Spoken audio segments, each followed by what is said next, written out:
Selamat siang, saya Ibu Dormian Tasari Purba, mengajar PKK. Nah, setiap orang pasti kepengen hidupnya berhasil. Setiap orang mungkin untuk saat-saat ini, apalagi masa COVID, banyak yang pada akhirnya pengangguran, kemudian di PHK. Nah, ada solusi untuk setiap mereka, yaitu membuka sebuah usaha. Nah, orang-orang seperti ini disebut dengan wirausaha. Nah, kita akan masuk bab pertama, yaitu analisis harga pokok produksi dan pemasaran. Setiap bisnis pastinya kepengen meraih keuntungan yang sangat banyak. Pencapaian yang paling akhir adalah sebuah keuntungan. Kemudian, bagaimana kita untuk mendapatkan untung? Tentu kita akan menarik minat setiap pelanggan, seperti itu. Nah, tapi kita juga harus memperhatikan berbagai hal. Kalau kita membuat biaya rincian yang sangat murah terhadap suatu produk, maka kemungkinan akan banyak pelanggan. Yang dipikirkan adalah bagaimana supaya kita nggak rugi, seperti itu. Nah, kita akan melihat bagaimana cara menentukan harga jual sebuah produk. Satu, teknik menggunakan harga jual. Yang pertama yang harus diperhatikan adalah modal. Modal awal untuk sebuah usaha itu harus diperhatikan. Nah, kemudian dari modal awal ini nanti kita akan melihat apakah ada untung sedikit atau untung banyak, atau sebaliknya akan rugi, seperti itu ya. Kemudian yang kedua adalah material atau bahan baku, seperti itu. Nah, kalau untuk misalnya produk rumahan seperti membuat tahu, atau misalnya membuat sebuah baju dari produk rumahan, atau mungkin makanan ringan, makanan kecil. Nah, ini harus diperhatikan kualitasnya, seperti itu. Ketika saya pribadi, misalnya saya seorang pembeli, awalnya mungkin bahannya bagus, tapi karena sudah laku, kualitasnya jadi menurun. Nah, sebagai seorang pelanggan, saya tentunya tidak mau hal itu terjadi. Nah, saya akan beralih kepada orang yang menjual kualitas terbaik. Nah, kemudian seorang wirausaha ini harus memperhatikan kualitasnya. Walaupun mungkin harga di pasaran semakin hari semakin naik. Lalu kalau semakin hari semakin naik, apa yang harus saya turunkan? Seperti itu. Tapi tidak berarti diperbolehkan untuk mengurangi kualitas, seperti itu. Kemudian kita masuk yang ketiga adalah pembayaran tenaga kerja. Wirausaha kemungkinan awalnya saya sendiri misalnya yang membuka usaha. Tapi lama-kelamaan ketika banyak pelanggan, saya kewalahan. Ketika saya kewalahan, saya mikir dong, apa yang harus saya lakukan? Tentu saya akan merekrut karyawan baru.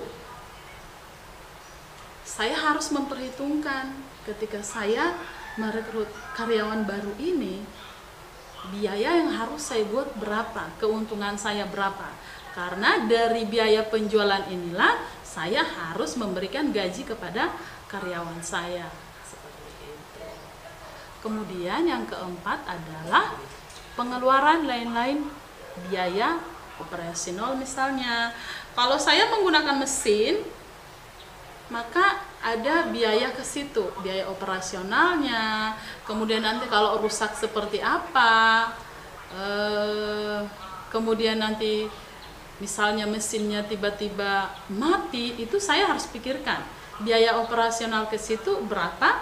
Kemudian nanti kalau saya membuat biaya perinciannya, cukup enggak itu untuk menghasilkan kembali modal, kemudian untuk sebuah keuntungan. Baik, kita masuk yang ke 5, yaitu kelebihan produk. Kelebihan produk ini bukan maksudnya kekuatannya, bukan itu, tapi produk yang lebih atau sisa. Lebih rentan kalau seseorang berjualan makanan, atau lebih rentan seseorang ketika membuka sebuah wirausaha barang hidup. Misalnya nih, saya kasih contoh, orang yang berjualan makanan tidak laku saat itu juga, maka kemungkinan beberapa jam yang akan datang itu akan basi. Ini kan jadi suatu masalah atau jadi dilema untuk seorang wirausaha. Kemudian barang hidup, misalnya kalau saya menjual ikan hidup atau ayam yang hidup seperti itu. Nah, kalau misalnya untuk ayam kan ada penyakit, kemudian untuk ikan ini besok mati atau enggak. Kalau misalnya hari ini enggak terjual habis, besok mati atau enggak, kan seperti itu. Jadi hal-hal seperti ini harus diperhitungkan. Kalau misalnya saya membuat atau menjual produk misalnya rumahan, misalnya kue, lalu ada produk yang sisa atau produk yang lebih, saya harus kemanakan. Kemudian barang yang hidup tadi, misalnya jualan ayam hidup atau jualan ikan yang hidup, apa yang harus saya lakukan? Kalau misalnya mati, busuk, saya harus bagaimana? Apakah saya harus menjual murah, yang penting dapat modal? Nah, segala sesuatunya harus diperhitungkan seperti itu ya. Kemudian kita masuk yang ke-6, itu ada persentase profit, yaitu keuntungan menjadi bagian terpenting dalam menentukan harga suatu produk. Nah, seorang pebisnis harus melihat apa yang membuat perusahaannya untung atau rugi dari waktu ke waktu. Persentase profit seperti yang kita alami zaman sekarang untuk COVID, mungkin untuk sebagian orang atau bukan sebagian, atau kebanyakan orang, gaya untuk zaman sekarang tidak terlalu penting. Yang penting sekarang adalah bagaimana saya bisa makan, atau untuk orang tua yang memiliki anak, bagaimana saya harus membeli kuota supaya anak saya bisa belajar dengan baik. Seperti itu. Nah, di masa sekarang orang harus melihat apa yang laku yang harus saya jual. Bajukah? Kemungkinan untuk keuntungan yang besar, baju sekarang sepertinya kurang laku. Yang laku apa? Orang butuh makan. Kemudian yang laku apa? Orang butuh pulsa untuk kuota. Itu persentase profit yang harus dilihat. Jadi dari waktu ke waktu seperti itu. Sekarang kita akan masuk bagian yang kedua,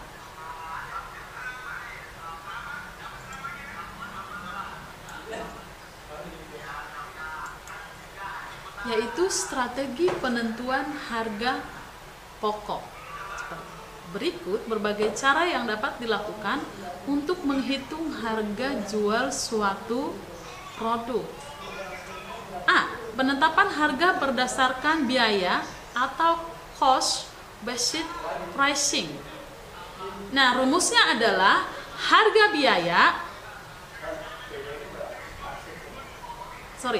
jual sama dengan modal tambah laba. Harga biaya ini menghitung jumlah biaya produksi ditambah dengan keuntungan yang diinginkan. Misalnya, metodenya seperti ini. Kalau saya memiliki sebuah usaha, yaitu baju anak, saya membeli bahan baku itu sebesar 500.000. Kemudian biaya operasional untuk baju yang 10 tadi itu adalah ada gaji karyawan, ada listrik dan lain-lain, dan dibutuhkan 500.000 juga. Jadi sebenarnya modalnya itu sama dengan 1 juta.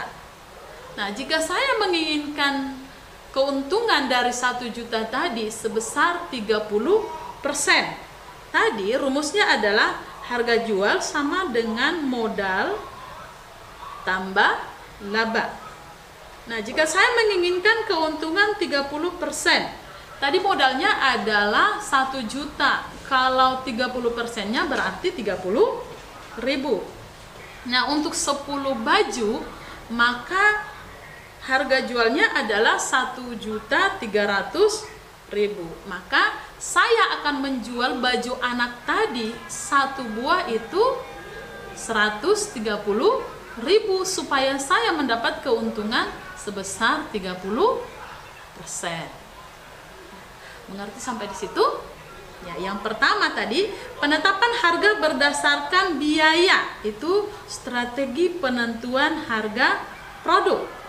Kita masuk yang kedua, itu adalah harga markup, yaitu pedagang membeli barang dari supplier kemudian dijual kembali dengan menambahkan markup harga. Rumusnya adalah harga beli tambah markup. Seperti itu.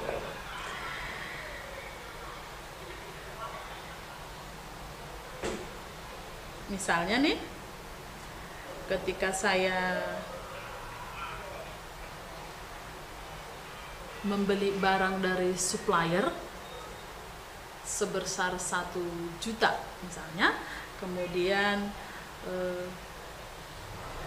dari markup yang tadi itu sudah masuk biaya operasional dan sebagainya, dan lainnya adalah untungnya. Jadi misalnya saya menjual jadi 1.400.000 atau 1.300.000, seperti itu ya. Kemudian